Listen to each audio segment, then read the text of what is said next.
guys, namaste, welcome back to Ankinish Creations and welcome back to this Paint Your Own Dot Mandal series. So this is, I think, video number 3 in this series. In video number 1 we learned about tools, different types of tools. In video number 2 we learned about paint consistency and how to use those tools to make dots, different types of dots, and a basic petal design. Now in this video we will learn how to prep your canvas. I'm going to be prepping a small canvas and in this video, and then after prepping that I'll also tell you what to do when you are going to paint on a big canvas. So this is the gesso which we are going to apply.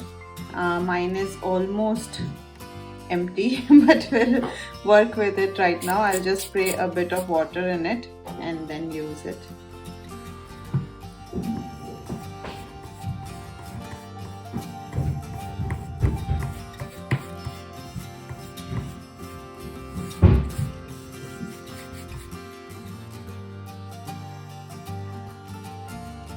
Now my gesso has completely dried, and the next day I'm using this black acrylic paint and I'm going to paint a base of this color on top of my gesso-fied canvas.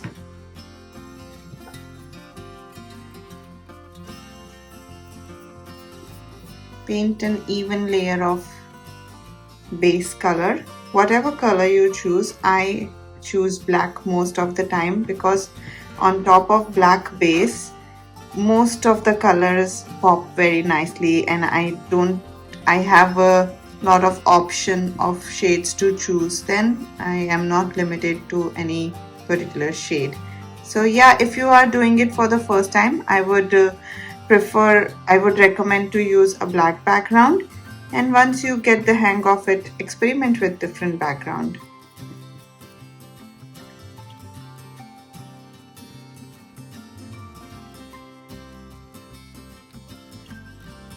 So like this, we'll paint from all the sides of the canvas.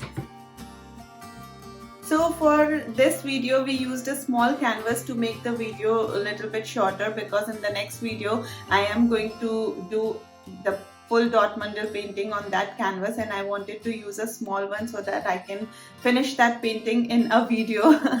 But I'll also show you how to prep your proper big canvas, stretched canvas. So I have this stretched canvas which is like 40 centimeters round stretched canvas. So when I want to paint on a stretched canvas like this or a big canvas, I usually apply gesso on the front side of the canvas and also all around the canvas, on the back side of the canvas, on the wood and everywhere, just to make the canvas little bit stiff so that it doesn't become wobbly or loose. Gesso helps the canvas to stay more stiff, and also just to give a protective layer all around the canvas. So I do that, and then as I said in the video, I'll let my gesso dry for 24 hours and then I'll apply the base layer. 1 coat, 2 coat, it depends on the paint you are using. If 1 coat gives you a even layer, then 1 is enough, or else I'll apply 2 layers.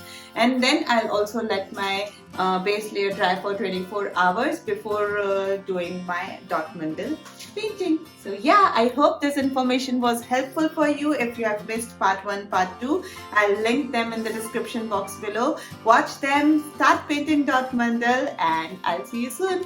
Bye. Subscribe if you haven't already. Okay, bye. Love being creative. Bye.